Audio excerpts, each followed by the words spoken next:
এটা অ্যাবসোলুটলি জিয়া পরিবারের সিদ্ধান্ত যে তিনি রাজনীতিতে আসবেন কি আসবেন না। শঙ্কার ভিতরে ছিলাম যে প্রিয় নেত্রী আমাদের সুস্থ হয়ে আবার কবে আমাদের মাঝে ফিরে আসবে। আপনারা সকলেই জানেন যে আমরা ইতিমধ্যে সবাই জেনেছি যে আমাদের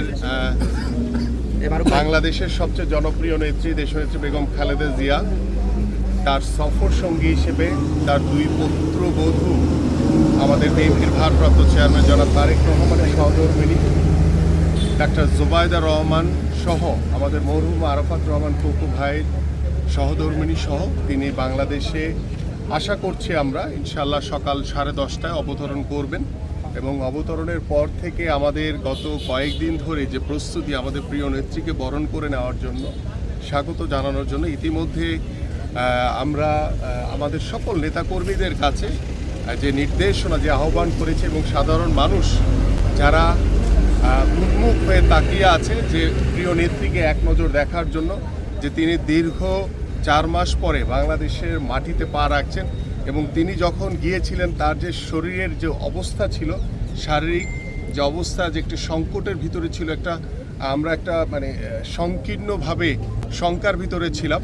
যে প্রিয় নেত্রী আমাদের সুস্থ হয়ে আবার কবে আমাদের মাঝে ফিরে আসবে। তো আলহামদুলিল্লাহ যে তিনি আল্লাহর রহমতে অপেক্ষাকৃত আগের চেয়ে অনেক ভালো আছেন। তিনি আমাদের অল্প কিছুক্ষণ পরেই আশা করছি যে তিনি বাংলাদেশের মাটিতে পা রাখবেন এবং আমাদের সকল নেতাকর্মীদের কাছে নির্দেশনা দেওয়া হয়েছে। আপনারা সকলেই জানেন যে আজকে এসএসসি পরীক্ষা রয়েছে, যেই কারণে আমাদের সকল নেতাকর্মীদেরকে নির্দেশনা দেওয়া হয়েছে যে আমরা সকলেই যাতে ফুটপাতে দাঁড়িয়ে আমাদের দলীয় পতাকা জাতীয় পতাকা হাত নেড়ে এবং আমাদের ব্যানার সহ আমরা যাতে আমাদের প্রিয় নেত্রীকে অভ্যর্থনা জানাই এবং তাকে স্বাগত জানাই এবং আমাদের ঢাকা মহানগর উত্তর বিএনপি তারপরে আমাদের ছাত্রদল যুবদল স্বেচ্ছাসেবক দল পর্যায়ক্রমে প্রত্যেকটি একদম ম্যাডামের যে বাসা ফিরোজাতে পৌঁছানোর আগ পর্যন্ত ফুটপাতে দাঁড়িয়ে সকলকেই নির্দেশনা দেওয়া হয়েছে এবং কোনো প্রকার যাতে জনজীবন বা যানজটের কোনো সৃষ্টি না হয় সেদিকেও আমরা দৃষ্টি রাখছি। বাট আমি আমাদের যে ট্রাফিক ভাই বা যারা আছে আমি যখন আসার পথে আমি দেখলাম যে ইতিমধ্যে ওই যে বাস যেগুলো দাঁড়িয়ে যে মানুষ আমাদের যে প্যাসেঞ্জার নেয় যার কারণে ইতিমধ্যে কিন্তু একটি যানজটের সৃষ্টি হয়েছে। বাট এই জায়গাটি যদি আমি আমাদের ট্রাফিক বিভাগের যারা আছেন তাদের সাথে কথা বলবো এখন যে তারা যাতে এই যান চলাচলটি স্বাভাবিক রাখেন, না হলে কিন্তু অহেতুকভাবেই একটি যানজটের তৈরি হবে যেটার কারণে সাধারণ মানুষের ভিতরে একটি ভোগান্তি তৈরি হতে পারে। সো দ্যাট আমরা চাই যে ম্যাডাম বাংলাদেশে অবতরণের আগেই যানজটটি যাতে স্বাভাবিক থাকে সেই আহ্বানটি করছি আমরা তাদের কাছে।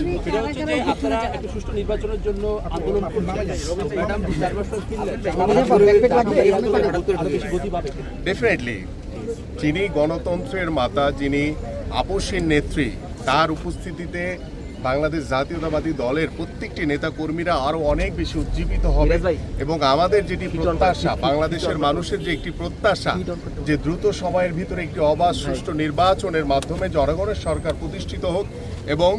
আমরা চাই যে বাংলাদেশের রাষ্ট্র কাঠামো মেরামতের জন্য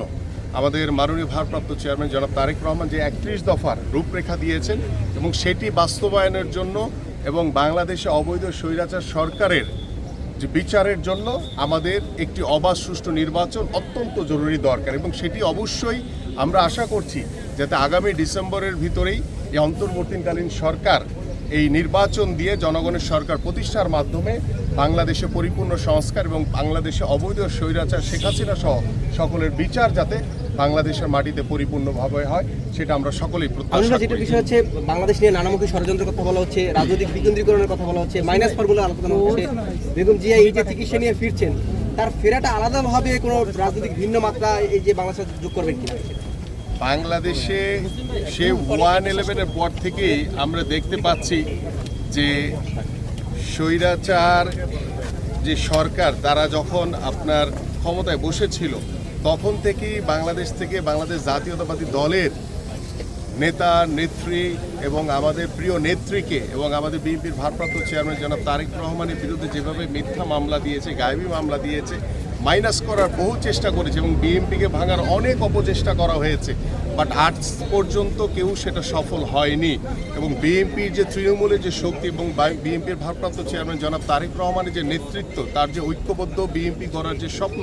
সেটা এখন পর্যন্ত সুদৃঢ় অবস্থায় রয়েছে। এই অবস্থাতে মাইনাস করার তো প্রশ্নই আসে না। পাশাপাশি বাংলাদেশের আমরা গত 17 বছর যে যুদ্ধ করেছি, যে সংগ্রাম করেছি, যে আন্দোলন করেছি এই স্বৈরাচারকে পতনের জন্য, এবং গত জুলাই আগস্টে আমাদের ছাত্র জনতা, বাংলাদেশ জাতীয়তাবাদী দলের সকল নেতৃবৃন্দ এবং আপনারা সহ মিডিয়া কর্মীরা যেভাবে স্বতঃস্ফূর্তভাবে রাজপথে নেমে এই স্বৈরাচার শেখ হাসিনার পতনকে নিশ্চিত করেছেন, সেই লক্ষ্য নিয়ে আমাদের যে পথ চলা, যে বাংলাদেশে পরিপূর্ণভাবে গণতন্ত্র প্রতিষ্ঠা করা। কারণ আমরা এত বছর 17 বছর যুদ্ধ করেছি, আন্দোলন করেছি, কিন্তু গণতন্ত্র প্রতিষ্ঠার জন্য। সেই গণতন্ত্র